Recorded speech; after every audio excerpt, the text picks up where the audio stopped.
بسم اللہ الرحمن الرحیم۔ اللہم صلی علی محمد وعلی آل محمد۔ ناظرین گرامی، جب باچا خان 1926 میں حج کرنے کے بعد فلسطین گئے، واپسی پر انہوں نے اپنی کتاب میں اس سفر اور اس وقت کے وہاں کے حالات کا ذکر کیا۔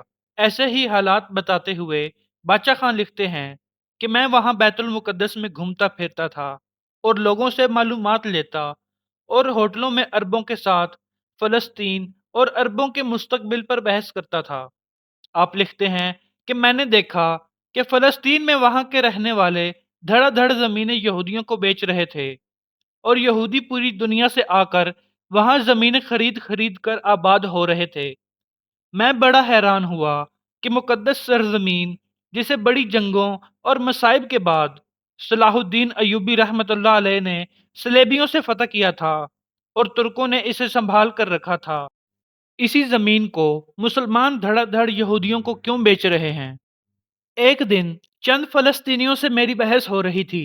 میں نے انہیں کہا کہ دیکھو، یہ آپ لوگ بڑی غلطی کر رہے ہیں کہ یہودیوں کو اپنی زمینیں فروخت کرتے جا رہے ہیں اور یہودی اس زمین کو آباد کر لیتے ہیں۔ ان زمینوں کو آباد کرنے کا کام آپ لوگ خود کیوں نہیں کرتے؟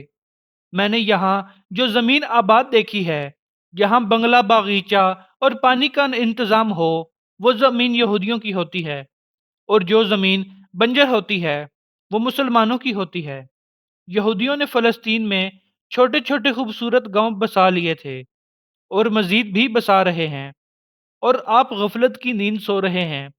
آپ ایسا کیوں کر رہے ہیں؟ ان میں سے ایک فلسطینی عرب نے مجھے جواب دیا۔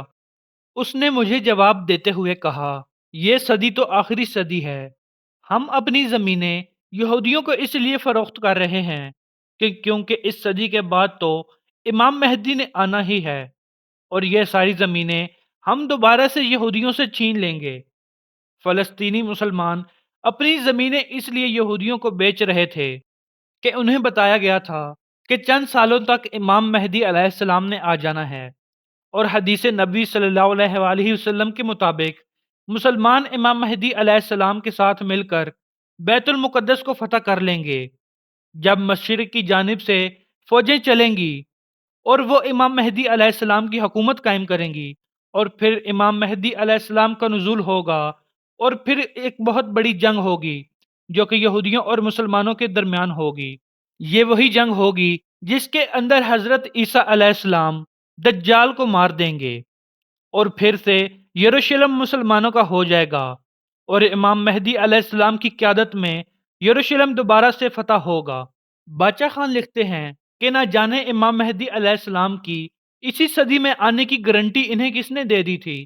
تب مجھے اندازہ ہوا کہ مولویوں نے پشتونوں کی طرح عربوں کو بھی امام مہدی علیہ السلام کے انتظار میں بٹھایا ہوا ہے۔ ناظرین گرامی، اب جس وقت میں یہ ویڈیو بنا رہا ہوں، اس وقت فلسطین ایک چھوٹی سی پٹی کے برابر بچا ہے اور باقی سارا اسرائیل بن چکا ہے۔ اب ان عرب فلسطینیوں سے پوچھنا چاہیے کہ وہ صدی تو ختم ہو گئی ہے، وہ زمینیں کس کی ہوئیں، یہودیوں کی یا پھر مسلمانوں کی؟ اس وقت جب آپ یہ ویڈیو دیکھ رہے ہیں، ہزاروں فلسطینی مارے جا رہے ہیں اور ان کو کوئی وہاں بچانے والا بھی نہیں ہے۔ امام مہدی علیہ السلام نے جب آنا ہے، ان کا وقت مقرر ہے، تب آ ہی جائیں گے۔ ابھی جو کرنا ہے وہ ہم مسلمانوں کو ہی کرنا ہے، لیکن ہم کچھ نہیں کر رہے کیونکہ ہم اپنے گھروں میں سکون سے بیٹھے ہیں۔ ہمیں کیا خبر کہ وہاں کیا ہو رہا ہے؟ ناظرین گرامی، ہم اپنے گھروں میں بیٹھ کر اور تو کچھ نہیں کر سکتے، کم از کم یہ کریں کہ اسرائیلی اور امریکی پروڈکٹس کا بائیکاٹ کریں، اور جتنے بھی اسرائیل کے حامی ممالک ہیں ان کی پروڈکٹس کا بائیکاٹ کریں۔ امید ہے آپ کو ویڈیو پسند آئی ہوگی۔ اگر چینل پر نئے ہیں تو اسے سبسکرائب کر لیں۔ والسلام، اللہ حافظ۔